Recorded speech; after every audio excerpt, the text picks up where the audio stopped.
Chapitre 25. L'Éternel parla à Moïse sur la montagne de Sinaï et dit : Parle aux enfants d'Israël, et tu leur diras : Quand vous serez entrés dans le pays que je vous donne, la terre se reposera. Ce sera un sabbat en l'honneur de l'Éternel. Pendant 6 années tu ensemenceras ton champ, pendant 6 années tu tailleras ta vigne, et tu en recueilleras le produit.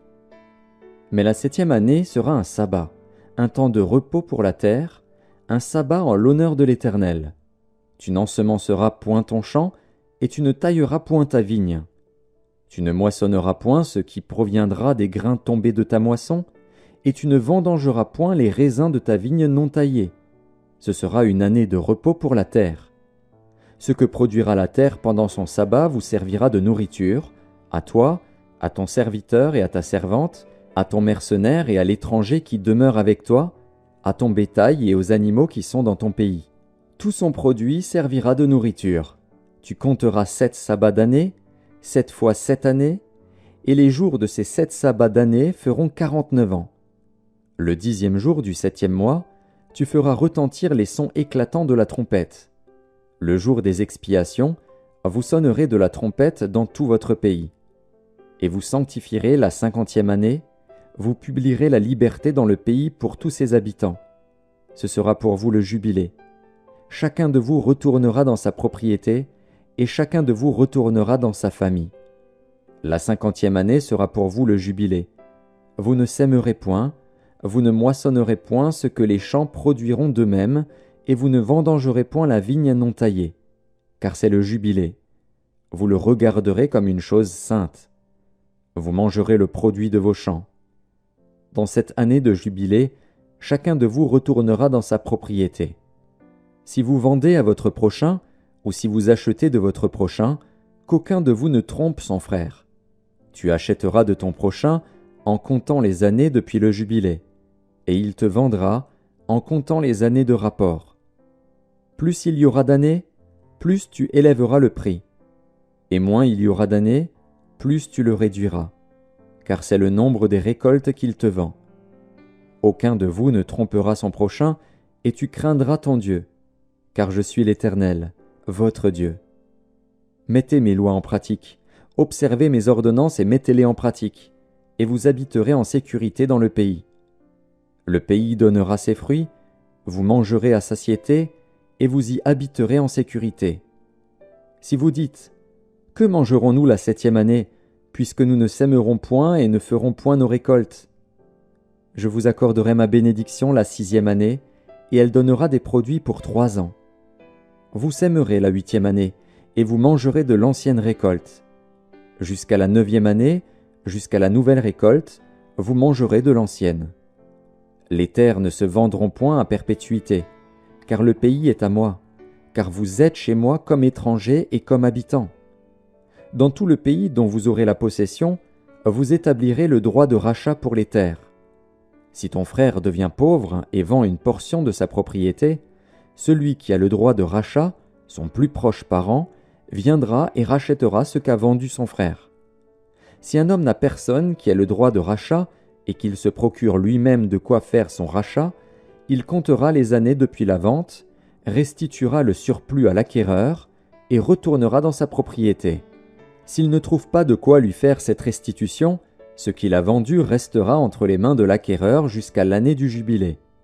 Au jubilé, il retournera dans sa propriété et l'acquéreur en sortira. Si un homme vend une maison d'habitation dans une ville entourée de murs, il aura le droit de rachat jusqu'à l'accomplissement d'une année depuis la vente. Son droit de rachat durera 1 an.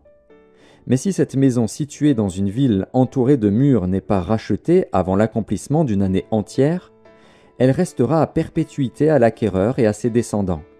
Il n'en sortira point au jubilé. Les maisons des villages non entourés de murs seront considérées comme des fonds de terre. Elles pourront être rachetées et l'acquéreur en sortira au jubilé. Quant aux villes des Lévites et aux maisons qu'ils y posséderont, les Lévites auront droit perpétuel de rachat.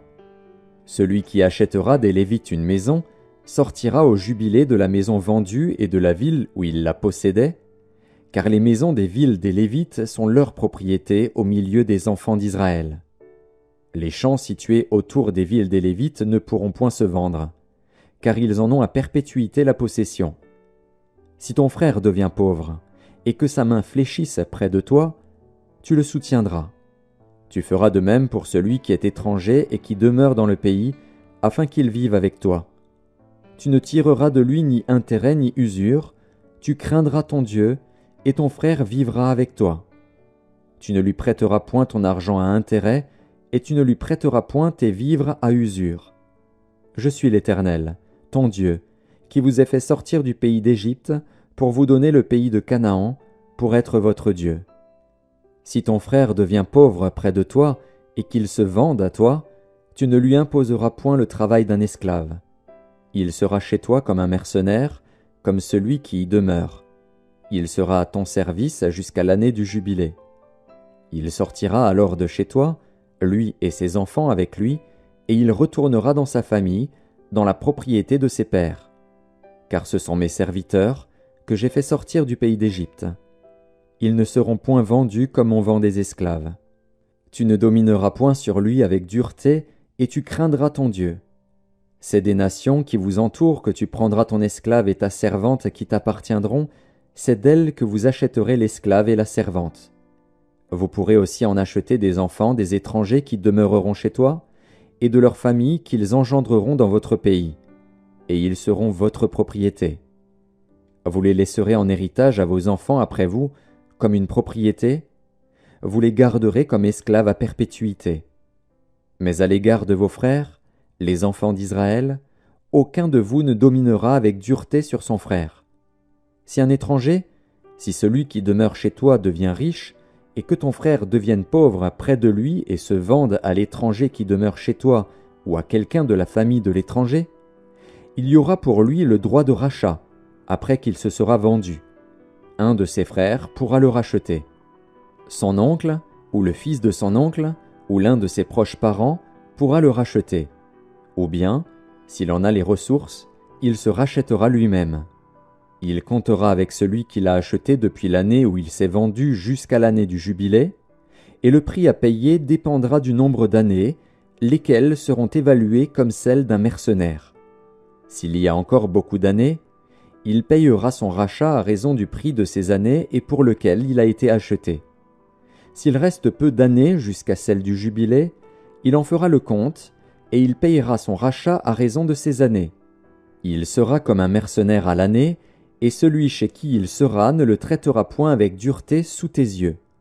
S'il n'est racheté d'aucune de ces manières, il sortira l'année du jubilé, lui et ses enfants avec lui. Car c'est de moi que les enfants d'Israël sont esclaves. Ce sont mes esclaves que j'ai fait sortir du pays d'Égypte. Je suis l'Éternel, votre Dieu.